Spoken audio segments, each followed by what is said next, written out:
badannya tuh, suhu tubuhnya tuh panas banget sampai dia ngigo. Dan dalam keadaan sakit seperti itu tuh dia ngimpi melihat satu sosok perempuan nih gitu. Jadi satu sosok wanita yang sedang menggendong bayi, dan wanita ini lagi menyusuin bayinya, guys. Terus si Kang Dadang ini akhirnya sadar, tadi ini nggak ngerti ya, dia pikir itu wanita biasa gitu loh, maksudnya perempuan desa biasa lah gitu. Tapi setelah dia perhatikan, dia baru sadar kalau wanita ini bukan manusia, guys, karena ukuran payudaranya itu, maaf ya, itu tuh panjang banget, guys. Jadi kalau kalian pernah lihat tuh gambar-gambar kayak wewe ya, hantu wewe itu tahu kan? Nah, itu kan payudaranya panjang-panjang kayak gitu ya. Nah, itu seperti itu, guys. Toket itu panjang banget. Dan pokoknya nggak ukuran manusia lah, nggak ukuran normal manusia kayak gitu. Terus selain itu, si wanita ini tuh rambutnya tuh aut-autan. Dan yang lebih mengerikan lagi, ternyata mata dan mulutnya itu lubang, guys. Jadi berwarna hitam, berlubang, udah membusuk gitu. Jadi lubangnya tuh karena membusuk itu kayak gitu. Jadi mukanya udah bisa kalian bayangin kan, itu serem banget pastinya kayak gitu.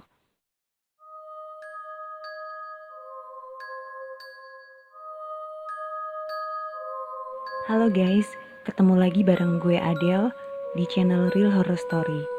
Dimana di channel ini akan menceritakan tentang kisah-kisah mistis berdasarkan pengalaman nyata atau real story. Dan sebelum gue lanjut, silakan klik tombol like dan juga subscribe bagi kalian yang belum subscribe. Dan juga klik tombol lonceng supaya kalian akan mendapatkan notifikasi jika ada video-video terbaru dari Real Horror Story. Dan juga jangan lupa untuk komen serta share jika kalian suka dengan channel gue ini. Halo guys, ketemu lagi bareng gue Adele di channel Real Horror Story. Dan di episode kali ini gue bakalan ceritain kisah pengalaman mistis yang pernah dialamin oleh salah seorang narasumber ya, yang sebut saja namanya Dadang. Dan Kang Dadang ini tinggal di daerah Waringin Jaya ya, di desa Waringin Jaya. Itu termasuk Kecamatan Bojonggede, Kabupaten Bogor ya, Jawa Barat. Nah, sebelumnya gue minta maaf banget kalau suara gue lagi serak parah kayak gini. Cuman gak apa-apa lah ya, biar gue bisa tetap menghibur kalian semua, khususnya pecinta horror story. Dan semoga cerita kali ini bisa menghibur kalian semua, khususnya pecinta horror story, dan juga bisa menjadi ya kayak apa sih, kayak petunjuk buat kalian lah ya, mungkin apa yang harus dilakukan, mungkin ada hikmahnya yang bisa kalian tarik dari kisah yang akan gue ceritain di episode kali ini. Nah, Kang Dadang ini berprofesi sebagai petani padi. Dan selain menanam padi, beliau juga menanam jambu merah dan juga berbagai sayuran. Nah, di daerah desa tempat Kang Dadang ini tinggal, ada sebuah mitos ya. Jadi ada pamali yang melarang warganya untuk bekerja. Jadi kayak bertani itu nggak boleh lebih dari maghrib, guys. Jadi sebelum maghrib itu harus pulang gitu.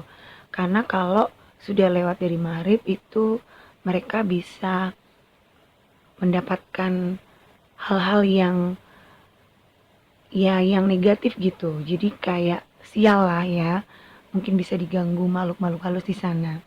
Jadi di situ memang ada larangan untuk bekerja, terutama di sawah ya, bercocok tanam itu melebihi maghrib. Jadi paling enggak ya jam-jam 5 lah harus udah pulang. Sebelum jam setengah 6 itu, sebelum maghrib itu mereka harus sudah pulang ke rumah.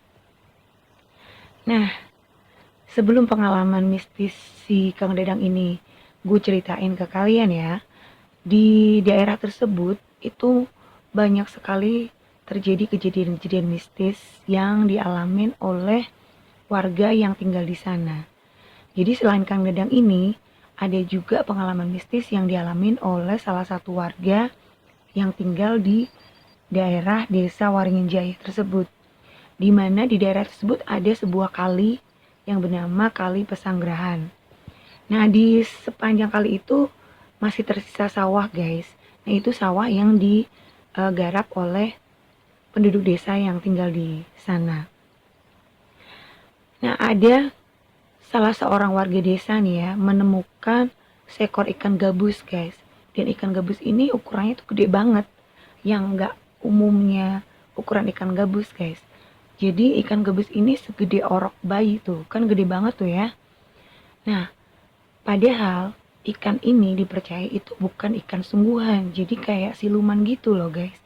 Cuman si bapak ini itu mungkin dia nggak percaya gitu ya uh, dengan cerita-cerita atau mitos-mitos yang berkembang di daerah itu. Jadi ikan gabus ini dibawa pulang nih. Mungkin kan dia mikir, oh lumayan lah dapat ikan gabus gede, bisa buat lauk gitu ya. Nah setelah ikan gabus ini dibawa pulang ke rumah, ternyata si bapak ini malah kesurupan guys. Dan akhirnya dia kan ditolong nih, istrinya kan minta tolong kan, dia teriak-teriak gitu kesurupan. Jadi badannya demam, kesurupan, dan akhirnya istrinya minta tolong ke tetangga di sekitarnya. Nah, waktu tetangga-tetangga itu berdatangan, mereka itu melihat ada salah satu karung nih. Jadi ada sebuah karung yang isinya itu banyak ikan gabus. Tapi anehnya ikan gabus itu bisa kedip-kedip guys. Jadi bisa matanya itu bisa berkedip kayak manusia gitu. Nah, akhirnya mereka sadar nih kalau si bapak ini pasti sudah melanggar pantangan yang ada di daerah tersebut. Akhirnya mereka mencari tuh apa yang sudah dilanggar dan ketemulah tuh ikan gabus yang seukuran orok itu. Dan akhirnya oleh warga ikan gabus yang berukuran orok bayi tersebut dikembalikan lagi ke Kali Pesanggerahan. Dan akhirnya bapak ini sembuh gitu. Nah, ada juga nih ya beberapa warga yang pernah melihat penampakan buaya putih. Jadi buaya putih ini sedang menepi nih. Jadi berada di pinggiran Kali Pesanggerahan tersebut, guys. Dan buaya putih ini dipercaya sebagai penunggu dari Kali Pesanggerahan. Terus juga ada kejadian mistis yang juga dialami oleh beberapa warga di sana. Jadi kalau menjelang maghrib itu, kalau mereka belum pergi dari area persawahan tersebut ya, masih belum pulang ke rumah, mereka tuh bisa mendengar suara-suara aneh di sekitar Kali Pesanggerahan dan persawahan tersebut, guys. Jadi kadang ada suara perempuan cekikikan, ada suara kuda juga. Padahal di situ nggak ada kuda, tapi kayak ada kuda ngeringkik gitu loh, guys. Kayak gitu. Nah, itu beberapa pengalaman-pengalaman mistis yang pernah dialamin oleh warga yang tinggal di daerah Desa Waringin Jaya tersebut. Dan yang bakalan gue ceritain ini adalah pengalaman juga dari salah satu warga nih yang tadi sudah gue sebutin namanya Kang Dedang. Jadi hari itu nih Kang Dedang lagi semangat-semangatnya nih bercocok tanam gitu ya. Sampai dia tuh lupa waktu, guys. Padahal kan di situ ada larangan ya, pamali kalau terus bekerja melebihi waktu yang sudah ditentukan di daerah tersebut. Nah, si Kang Dedang ini masih bekerja sampai maghrib guys gitu. Jadi azan maghrib itu dia tuh masih di situ, masih bercocok tanam dan dia baru sadar itu ketika azan maghrib berkumandang. Terus dia kan sebenarnya kan mau nyebarin bibit kangkung tuh, bibit sayuran kangkung ya. Cuman begitu dia denger suara azan, akhirnya dia nggak jadi. Terus dia baru sadar, aduh ternyata udah kesorean banget gitu kan, ada di tempat tersebut kayak gitu. Akhirnya si Kang Dedang ini pun berkemas kayak gitu dan dia pun pulang ke rumahnya. Nah, pada saat mau pulang ke rumah dia tuh denger suara-suara aneh guys gitu, kayak ada suara berisik gitu loh, kayak ada suara ya orang ngobrol gitu, ketawa kayak gitu. Padahal di situ nggak ada siapa-siapa, sepi-sepi aja. Karena emang tinggal dia doang yang lagi kerja di situ kayak gitu. Nah, terus singkatnya dia kan pulang ke rumah nih. Dan terus dia mandi lah ya. Cuman malam harinya si Kang Dedang ini tiba-tiba demam, guys. Jadi dia tuh demam tinggi sampai akhirnya dia tuh mengigau gitu ya. Dia mengigau karena saking panasnya gitu kan, jadi badannya tuh suhu tubuhnya tuh panas banget sampai dia ngigo. Dan dalam keadaan sakit seperti itu tuh dia ngimpi melihat satu sosok perempuan nih gitu. Jadi satu sosok wanita yang sedang menggendong bayi, dan wanita ini lagi menyusuin bayinya, guys. Terus si Kang Dadang ini akhirnya sadar, tadi ini nggak ngerti ya, dia pikir itu wanita biasa gitu loh, maksudnya perempuan desa biasa lah gitu. Tapi setelah dia perhatikan, dia baru sadar kalau wanita ini bukan manusia, guys, karena ukuran payudaranya itu, maaf ya, itu tuh panjang banget, guys. Jadi kalau kalian pernah lihat tuh gambar-gambar kayak wewe ya, hantu wewe itu tahu kan? Nah, itu kan payudaranya panjang-panjang kayak gitu ya. Nah itu seperti itu, guys, toket itu panjang banget. Dan pokoknya nggak ukuran manusia lah, nggak ukuran normal manusia kayak gitu. Terus selain itu si wanita ini tuh rambutnya tuh aut-autan. Dan yang lebih mengerikan lagi, ternyata mata dan mulutnya itu lubang, guys. Jadi berwarna hitam, berlubang, udah membusuk gitu. Jadi lubangnya tuh karena membusuk itu kayak gitu. Jadi mukanya udah bisa kalian bayangin kan, itu serem banget pastinya kayak gitu. Nah, ya jelas aja lah ya, Kang Dadang ini jadi takut banget gitu. Akhirnya kan dia teriak nih gitu kan. Nah ternyata dia itu mimpi, tapi dia bener-bener teriak-teriak, guys, sampai akhirnya dibangunin sama istrinya kayak gitu. Nah, pada saat si Kang Dedang ini terbangun gitu kan, dia itu malam harinya, jadi dia masih uh, apa sih, masih dalam keadaan sakit nih ya. Dia tuh malah bener-bener ngelihat penampakan sosok wanita itu, dan sosok itu tuh berdiri di deket sawah-sawah, guys gitu. Jadi dari rumahnya dia tuh kelihatan gitulah, mungkin dari jendela ya, dia kelihatan area persawahannya itu gitu. Jadi dia melihat si wanita ini tuh berdiri di daerah persawahan itu.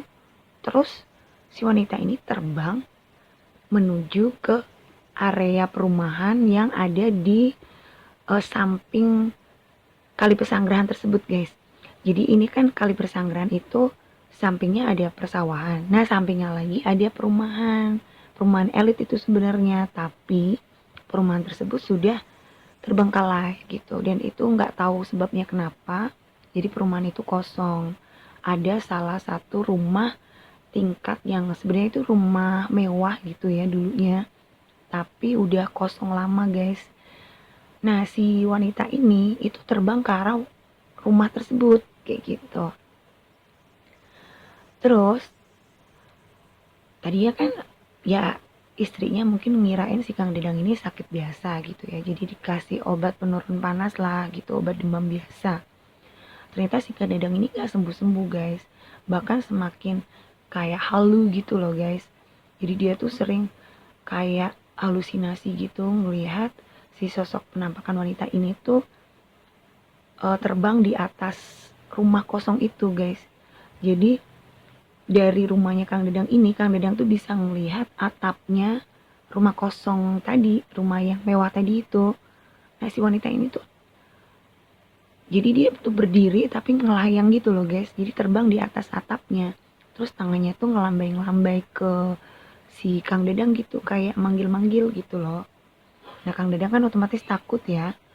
Dan itu juga keulang lagi di mimpinya dia gitu. Jadi dia tuh mimpi lagi seperti itu sama posisinya si wanita itu terbang di atas apa sih namanya, atap rumah yang kosong tadi, sambil ngelambe-ngelambein tangannya ke arah Kang Dadang supaya Kang Dadang tuh ngedeket gitu, jadi kayak dipanggil gitu loh Kang Dadangnya.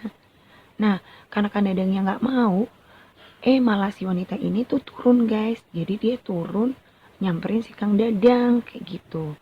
Jadi dia tuh ngedeketin Kang Dadang gitu loh guys. Nah otomatis kan Kang Dadang ini langsung shock gitu ya, dia langsung ngejerit nih gitu, teriak-teriak. Dan ternyata dia tuh ngimpi, terus dibangunin lagi kan sama istrinya. Jadi dia selama demam itu berapa hari itu dia tuh ngigo terus kayak gitu loh, jadi kayak halu lah gitu. Nah karena si istrinya ini udah ngerasa kalau ada yang gak beres gitu kan, akhirnya si istrinya Kang Dadang ini menghubungi ustadz yang ada di desa tersebut. Jadi dia manggil Pak Haji gitu ya. Nah terus sama Pak Haji ini kan diobatin nih gitu, istilahnya kayak diruqyah gitu ya. Terus si Kang Dadang ini demamnya turun guys.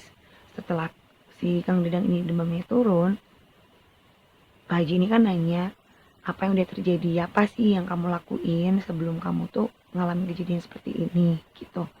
Nah, terus Kang Dadang nyeritain tuh apa yang udah terjadi. Nah akhirnya sama si Pak Haji ini Kang Dadang itu diajak untuk ke rumah kosong tersebut kayak gitu. Cuman karena rumah kosong itu udah apa sih maksudnya kayak ketutup gitu ya, jadi mungkin hanya di terasnya aja lah ya si Pak Haji dan Kang Dadang tersebut. Terus mereka doa bersama di area rumah kosong itu, intinya untuk minta maaf lah. Nah terus si Pak Haji ini negur si Kang Dadang, dibilangin kerja kok enggak kenal waktu gitu, cari uang boleh tapi juga harus tahu waktu, waktunya istirahat ya harus istirahat, kalau sudah maghrib ya harus pulang karena harus sholat gitu kan. Intinya ya bekerja pada porsinya aja, enggak, jangan terlalu berlebihan lah, intinya seperti itu. Dan akhirnya ya Kang Dadang sadar lah ya, dan dia juga minta maaf gitu karena sudah melanggar pantangan yang ada di desanya seperti itu. Nah pengalaman yang dialami Kang Dadang ini benar-benar ngebuat dia tuh jadi trauma banget guys, karena itu wujud penampakan si wanita ini tuh benar-benar mengerikan gitu loh.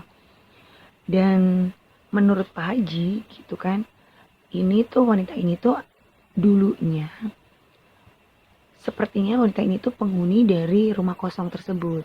Jadi dulu konon katanya rumah itu tuh dihuni oleh sepasang suami istri gitu. Nah nggak tahu kenapa suami istri ini tuh sering banget cekcok guys. Terus suaminya tuh pergi ninggalin si wanita ini, padahal wanita ini sedang dalam keadaan mengandung. Jadi dianggurin gitu, nggak diurusin sama suaminya. Nah karena saking putus asanya, si wanita ini akhirnya bunuh diri guys gitu. Jadi dia nyebur ke kali Pesanggerahan. Dan karena arwahnya nggak tenang, akhirnya dikentangyangan dan menjadi makhluk halus gitu ya, penunggu rumah kosong tersebut. Itu mitosnya. Dan ternyata saat Kang Dadang menceritakan pengalaman mistisnya ini ya, si Pak Haji yang pernah nolongin dia itu udah meninggal guys gitu. Cuman gue nggak tahu ya kenapa meninggalnya si Pak Haji ini. Ya semoga si Pak Haji itu husnul khotimah lah ya, amin.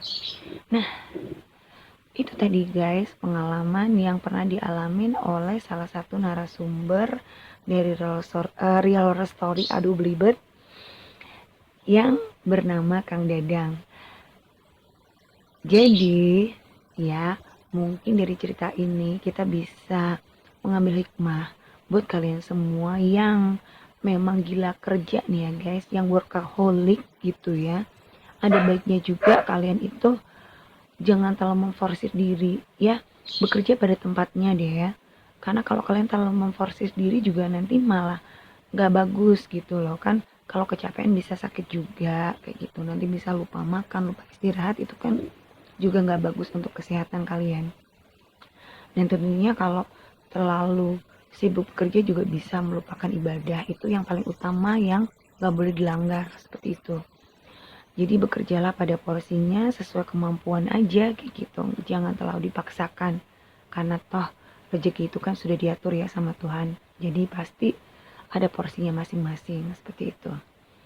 Oke guys, sekian dulu ya cerita dari Real Horror Story. Semoga cerita dari RHRS kali ini bisa menghibur kalian semua dan menambah koleksi kumpulan cerita-cerita mistis yang berdasarkan pengalaman nyata atau real story kalian. Dan buat kalian yang pengen berbagi cerita kalian ya, yang mungkin juga punya pengalaman mistis ya, boleh kalian share ke Real Horror Story. Nanti bisa kalian kirimkan ya ke email dari RHS. Dan email RHS bisa kalian lihat di deskripsi.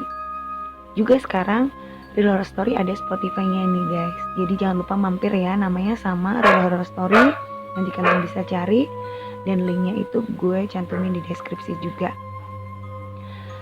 Dan jangan lupa untuk klik tombol subscribe buat kalian yang baru nemuin channel gue ini. Juga nyalakan tombol loncengnya supaya kalian akan mendapatkan notifikasi jika ada video-video terbaru dari Real Horror Story. Jangan lupa juga ya buat klik tombol like-nya dong, dibantu like-nya biar gue tambah semangat untuk bikin konten cerita-cerita horor yang tentunya bisa menghibur kalian semua para pecinta horror story. Dan juga silahkan komen serta share channel gue ini jika kalian suka dengan channel gue ini. Oke guys, sampai di sini dulu ya. Jangan lupa jaga kesehatan dan jangan lupa bahagia. Sampai jumpa.